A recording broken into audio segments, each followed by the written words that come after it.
It's me, it's TRG, the Ramblin Gambler, and this is my Casino Combat podcast. And with this episode, I am caught up.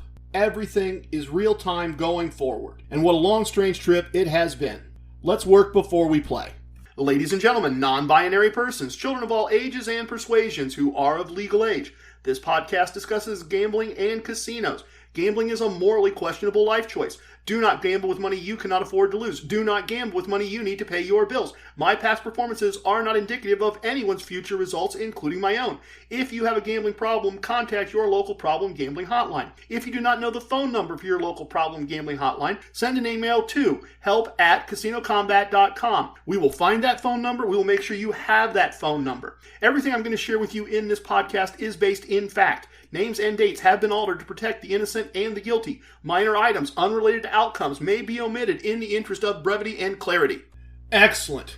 And being honest, the first time I did that, it probably took 12 tries. It gets easier every time. So what are we doing today?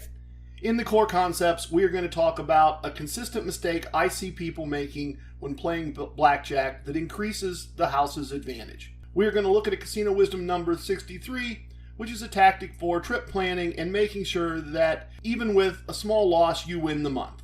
In the Rambling Travel segment, I'm back to the 2-casino cluster, and I get a chance to gamble in person with Gabriel, and our different approaches stand in stark and informative contrast. And in the VIP lounge, I'm going to teach you a very, very simple card counting strategy that I invented for gaining an advantage in a single deck blackjack game. Before I do any of that, I want to pull back the curtain just a little bit, as they say in radio. The idea of doing this podcast started back in early March with my state and the surrounding states in pretty much complete lockdown. I had zero knowledge of how to create a podcast and no idea if casinos would be reopening or usable to me if they did reopen. And I had no way of knowing if they would immediately close again, and obviously that still might happen. So as life happened, I made notes and wrote outlines and started learning how to create and distribute a podcast. And here we sit at episode 13. And the things I'm going to share are the things that happened just this week. I'm all caught up. And some people are listening, and social media follows and shares are happening. The Casino Combat YouTube page is up and running. I'm going to make a decision in the not too distant future about sharing my second slot strategy with someone other than Mrs. TRG. I'm a little surprised to be all the way to episode 13. And I'm thrilled at how well actual real-world experiences delivered the results I expect to get. I wish I could have had experiences in Atlantic City or Las Vegas to share with all of you, but that will happen in time. This is an important core concept segment, so let's get to that next.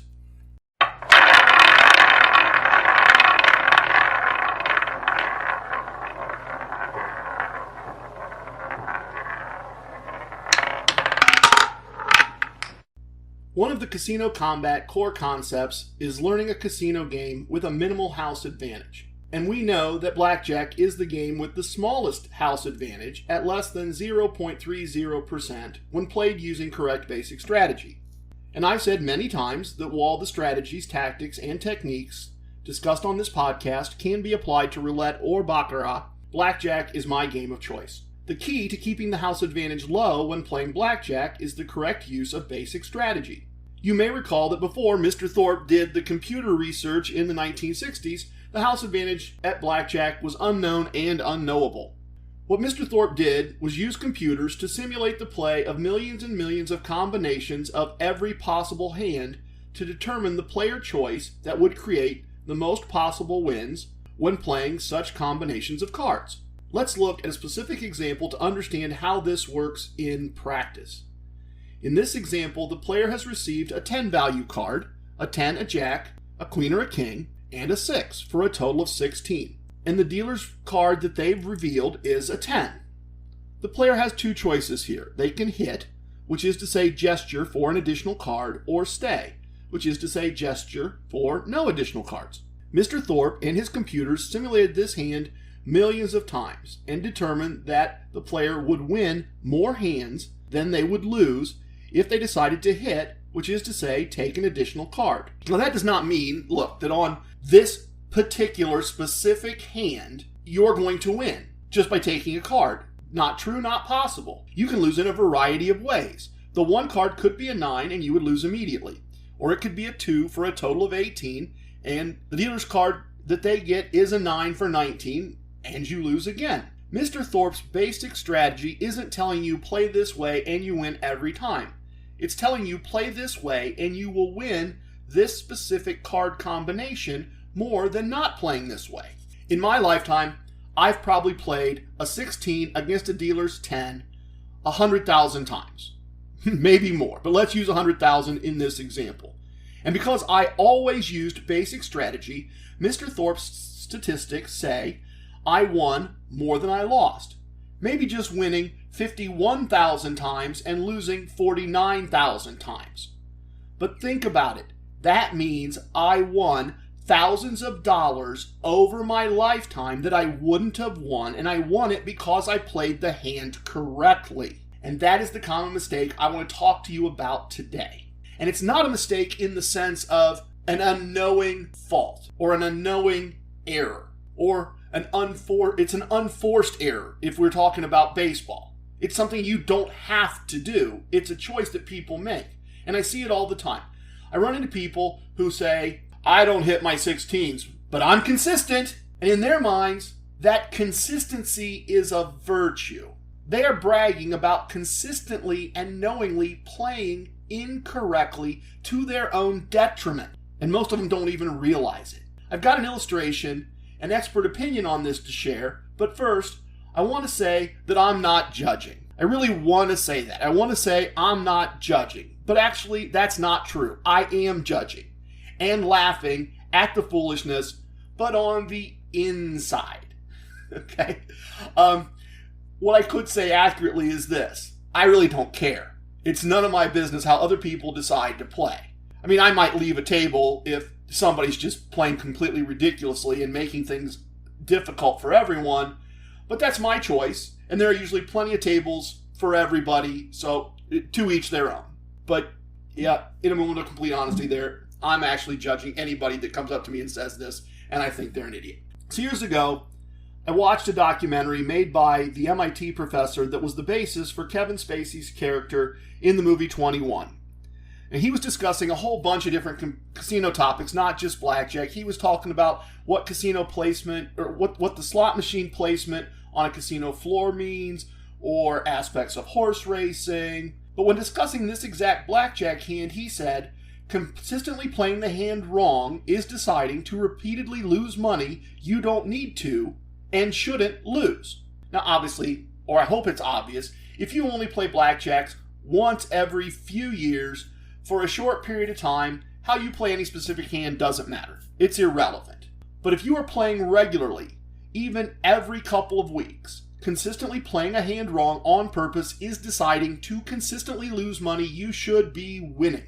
And a lot of people don't have just one of these things that they intentionally, consistently do wrong. They have 2 or 3 or more of those things that they have decided basically, screw the math, I don't care, I'm going to do it wrong because I think I should, which is just totally nuts. The popular ones that people do this with are a 12 against a dealer's 2 or 3, or an 11 against a dealer's 10, but there are several others. How many? For whom? None of that matters. But incorporating several of these intentionally into your game can increase the house advantage in a meaningful way, and increased money lost in a meaningful way as well. Blackjack can be an intimidating game, but in reality, it is very, very simple. Play the cards in front of you according to the chart that tells you how to win the most of those hands over time, and then reduce the game to what is essentially a coin toss, and then manage your money and emotions to leave the casino a winner as often as possible. That's it. Always hit your 16 against a dealer 10, everyone. Check your basic strategy chart and make those plays. Don't make it more difficult than it has to be. Let's do today's casino wisdom.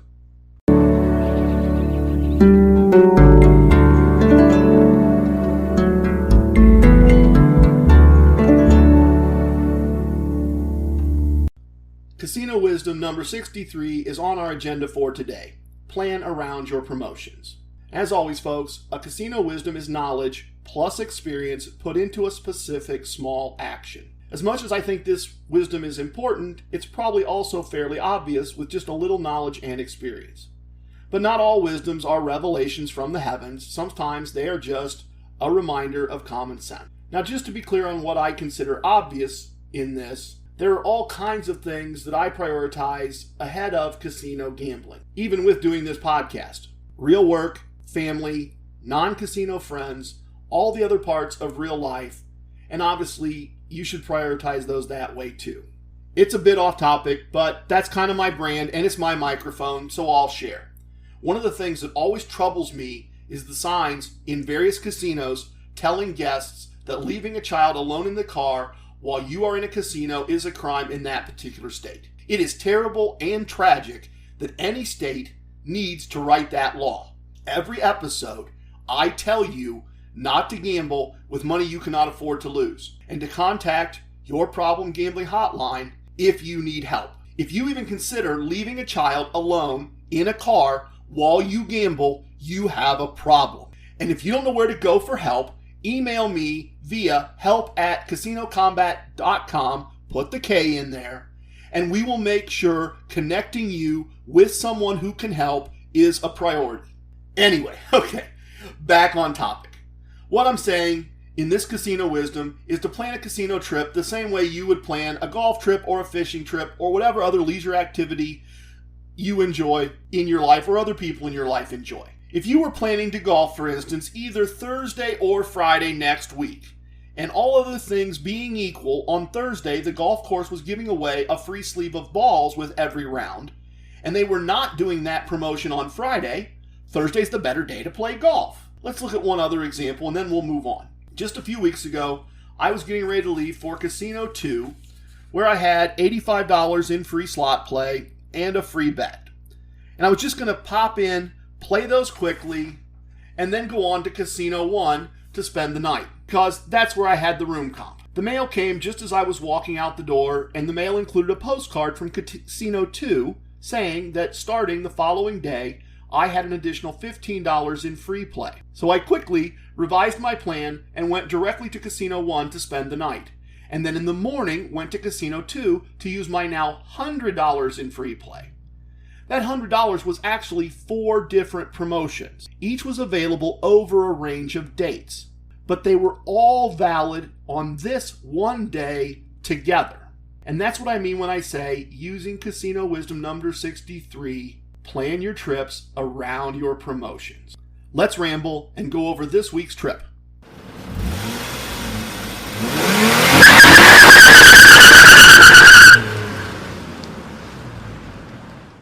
So this was maybe the first week since I started this podcast that everything from a casino point of view felt normal. I mean, yeah, masks and hand sanitizer and social distance and no live bands in the casino. Maybe not normal. Maybe what I'm trying to really say is that my new casino life seemed pretty close to my old casino life. On Wednesday, I finished a bit early at a client, and I was just a few exits on the highway from my local casino. So I went down, picked up a free state lottery scratch-off ticket, and a $10 free bet. I haven't been gambling at this property nearly as much as I used to, so the size of my free bet is going down each month. But that's we'll talk about that some other time. I played several shoes of blackjack and won a little more than half a day's pay. On Thursday, I scheduled a customer visit roughly halfway to Casino 2, where I had a room comp available, as well as some table play and some slot play. So mid-afternoon, as I'm finishing up with the client, I head toward Casino 2, with a quick stop along the way at a little slot parlor where I had $20 in free play as a result of that slot strategy I've tested. I'm off the highway and in and out of the building and back on the highway in less than 20 minutes. Sadly, I only pocketed about $7 in the process. But you never know what TRG Slot Strategy 1 is going to produce, just that it will probably produce some type of profit. I went on to Casino 2, and I've described this casino in past episodes, and nothing has really changed in any meaningful way. I had a solid win before dinner and another easier, bigger win after dinner. And now I started to think about protecting those wins. I mean, the one all the way back to my local casino. It's turning into a pretty decent week. It's kind of too early to really wrap things up. I mean, it wasn't even like 9 o'clock yet. I'm not that old. So I did a little testing on my slot strategy, and I was walking past a $15 table, which in the current environment is kind of a lower limit that you don't see all the time. I mean, you used to see it all the time 7 months ago, and now it doesn't happen very often because they have less tables and seats, so the limits have to go up. Anyway, irregardless, I decided risk $150 of what I've already won and see if I can just double it and then call it a night. I was not going to do any rebuying in any way, and I wasn't going to try to stretch the win using those techniques that I've talked about, but I wasn't going to try to stretch the win if I just managed to win another $150 and double my money. And either way, I was going to finish the week with a profit, not a loss. Things were going okay. The other guy at the table was great, and I was winning a little bit. Suddenly, boom, I get a blackjack. So I put a little more money on my next bet, and I get a hand that I split 3 times and double once, and I win all but one of the undoubled hands. So, boom, I'm just a little more than double what I started with. I tipped the dealer, wished the other player good luck, and headed to my room much earlier than normal. And at this point, I was up more than 3 days' pay for the week. The next morning, I stopped at casino number 1 and met Gabriel for some morning blackjack and used a match play bet that was available at that casino. And I really struggled to stay in the game, and eventually left after about an hour with a small loss, about a half day's pay. I'm going to share Gabriel's results in a minute with his permission, but to quickly finish up my results, I had another $10 in free play at that little slot place again that day. So I played that and picked up another $5, and just as a quick aside, I would never bother with those small amounts unless I was already in the building for some reason, or literally driving right past the property. It just made sense. Well, at least it made sense in my mind. Anyway, my final stop was my local casino. I picked up a watch, which my middle son immediately claimed later in the day. They awarded me a very generous $3 in slot play. I mean, seriously, why did they even bother? I mean, it's absolutely ridiculous. I don't understand how anybody in charge of doing casino promotions sits at a desk somewhere, looks at a spreadsheet and says, and the ranges of things we're going to give away start at $3 of slot play. Who sits there somewhere and says, I better go to the casino today because they might give me $3. But nonetheless, I found a 50-cent slot machine. I spun it all through. I won $2.50, and as I was standing up, a cocktail waitress walked by and asked me if I needed a water or anything, and I didn't, but I tipped her anyway because I'm sure she's struggling. She can't be making the kind of money she used to make. The crowds just aren't there, and the crowds that are there are not buying drinks the way they used to because of the whole mask thing. I looked for a place to play some blackjack and use my $10 free bet. All the blackjack seats were full, or they were a 6-to-5 table, which you know I'm not going to play. So I put the free bet on black on a roulette table and lost and left. It takes discipline to do that. Or I should not be presumptive, I should say it takes discipline for me to do that. Maybe not for you, but it was the right thing to do. I can play any time, I just couldn't play this specific time in this casino. I finished the week having made 6 casino visits, with 5 of those occurring in one 24-hour period. Casino life is approaching normal. But back to Gabriel. He shared this with me, and he said he thought it might be useful content. It is, perhaps more as a cautionary tale, but even after I phrased things that way, he said sure, go ahead and use it if it makes sense. So, with his permission, shortly after I left our game, Gabriel was up about 2 days' pay.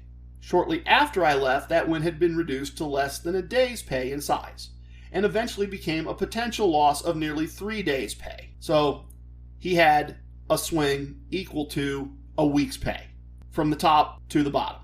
Now, gradually, over a few hours, Gabriel righted the ship and managed to get to a profit of $25. He tipped the dealer $25 because that's the kind of good guy he is, and he left the building even, and wishing that he had left when he had a decent win, but recognizing that he had actually won, then lost, then won a large sum of money for the session, and he decided he would rather leave even instead of tempting fate and leaving down. And that's smart, but it's also frustrating. He won a lot of money over the course of the day, but none of it managed to leave the building with him. When we walked through this, he said something like, I have to manage to leave with some of that when I win. And I jokingly said, I cover that in episode 3. You know, it doesn't always go my way. But on this trip, I use the same techniques I teach in this podcast to accumulate wins and keep my losses small. And Gabriel was kind enough to allow his story to be added for emphasis on why these techniques are important. I've got a good one for you in the VIP lounge today. Let's go.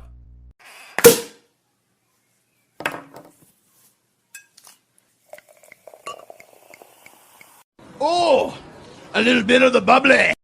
I'm excited about this one, everyone. Come on in, lounge is open.